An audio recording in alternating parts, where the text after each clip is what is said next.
ইচ্ছাকৃতভাবে নামাজ পরিত্যাগকারীর ব্যাপারে রাসূলুল্লাহ সাল্লাল্লাহু আলাইহি ওয়াসাল্লাম কঠোর হুঁশিয়ারি উচ্চারণ করেছেন। হাদিস শরীফে ইরশাদ হয়েছে, যে ব্যক্তি নামাজের ব্যাপারে অবহেলা প্রদর্শন করে আল্লাহ তাআলা তাকে 14 প্রকার শাস্তি প্রদান করবেন। দুনিয়ায় 5টি শাস্তি। তার জীবন ও জীবিকার বরকত কেড়ে নেওয়া হবে, তার চেহারা হতে নেককার লোকদের নূর মুছে ফেলা হবে, সে যে কোনো নেক আমল করুক আল্লাহ তাতে কোনো সওয়াব দান করবে না, তার কোনো দোয়ায় কবুল করা হয় না, নেককারদের দোয়ায় তার কোনো অংশ থাকে না। মৃত্যুকালীন 3 শাস্তি। অপমানিত ও লাঞ্ছিত অবস্থায় তার মৃত্যু হয়, ক্ষুধার্ত অবস্থায় সে মৃত্যুবরণ করবে, চরম তৃষ্ণার্ত অবস্থায় সে মৃত্যুবরণ করবে। কবরের 3 শাস্তি।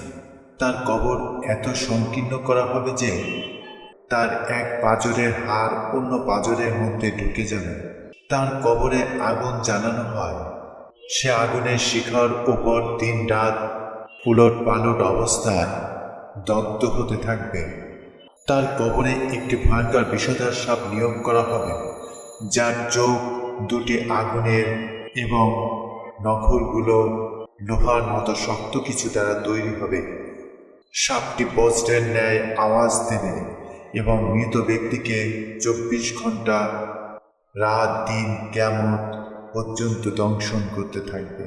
কিয়ামতের 3 শাস্তি।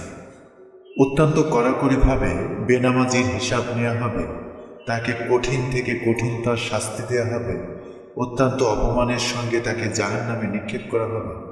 কোনো কোনো বর্ণনায় এসেছে, কিয়ামতের দিন বেনামাজি কপালে 3টি লাইন লেখা অবস্থায় উঠবে, হে আল্লাহর হক বিনষ্টকারী, হে আল্লাহর গজবের পাত্র।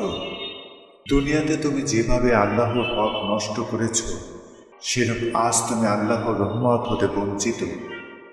অতএব জ্ঞান থাকা অবস্থায় কোনো মুমিন মুসলমানের জন্য কোনো অবস্থায় নামাজ পরিত্যাগ করা বৈধ নয়।